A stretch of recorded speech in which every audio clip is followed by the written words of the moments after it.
good people, and welcome back to the channel. I go by the name of Mr. Midas. Now you are in the right place because we've got you covered with those tips and tricks for Star Wars Jedi Survivor. Firstly, huge thank you to the people at EA for providing us with a code for this game. So I've been living in the world of Star Wars for the past couple of months, and I have Cal's Saber and the tips for you beginners. Now remember, we drop new videos every Monday and Thursday at 6:30 p.m. GMT. You could have been anywhere in the world right now, and I appreciate you for joining me. Now we also got a full preview video with our thoughts on Jedi Survivor, but this video is all about beginner tips and showing you the new and improved things in Jedi Survivor. So let's get to it. Hook shot, double jump. One of the best new additions to Star Wars Jedi Survivor is Cal's hook shot. Yes, everything is better with a hook shot, and there is so much more traversal in the universe, so much that Nathan Drake would be impressed.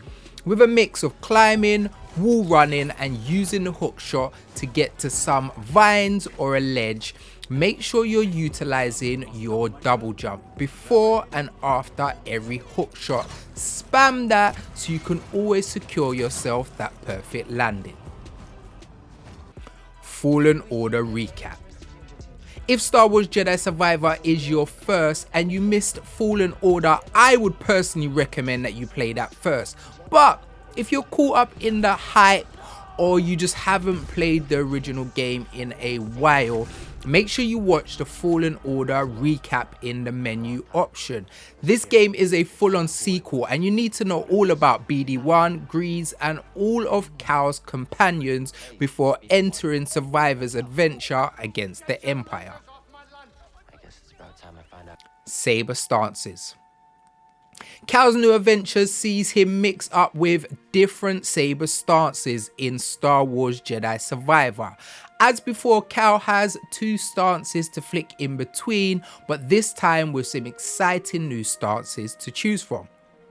He has his traditional single stance, which is pretty decent and will have you covered on all bases: power, speed, range, and defense. The Sith-loving double-bladed, which has got some cool throwing moves and is great for speed and taking on multiple enemies.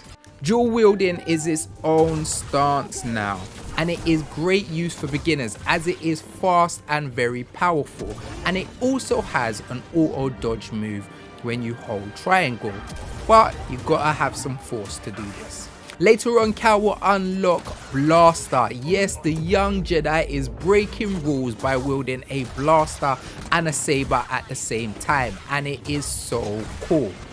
Crossguard if Kylo Ren is your vibe. Yes, this heavy weighted lightsaber combo with great defense and power, but it is very slow. I do advise you seeing what saber stances you enjoy most before throwing loads of skill points into one that you might not really use. And don't get caught up with all the flashiness. If you're struggling with duels and a double blader, if a single lightsaber was good enough for Luke Skywalker, it can be for you too. Perks. As well as a skill tree, Cal can now gain and purchase perks. This is a separate skills that can help boost Cal's abilities. These can be added and changed whenever Cal's meditating, and can be found in crystals or can be purchased on the top of the bar in Kobo once unlocked. Friends and enemies. Cal will be facing lots of enemies on his adventure, and it's easy to get surrounded and overwhelmed quickly. Cal has an incredible Jedi mind trick where you can get a human or a creature enemy to help fight alongside you. This has a cooldown meter and you need to have force. You can unlock an extension of this and multiple enemies to join Cal in his skill tree. Cal also has some dope companions that will help you along the adventure and battle alongside you, so make sure you utilize your friends. Maps and waypoints.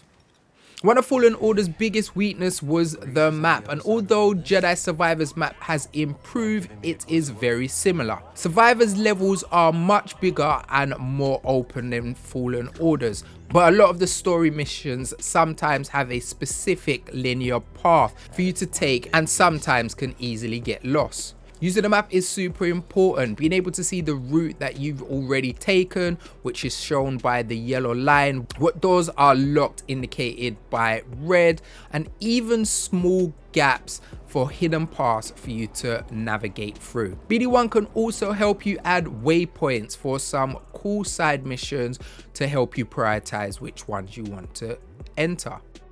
Life stem cells.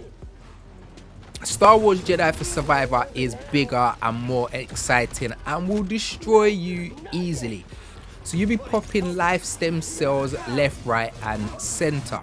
Just as before, Cal gets a limit of 3 to start, so make sure you're exploring far and wide to find as many as you can to help you on your adventure. Some are given to you in story beats and one can even be purchased in Kobo, but more are hidden around the planets you visit. Animals are friends.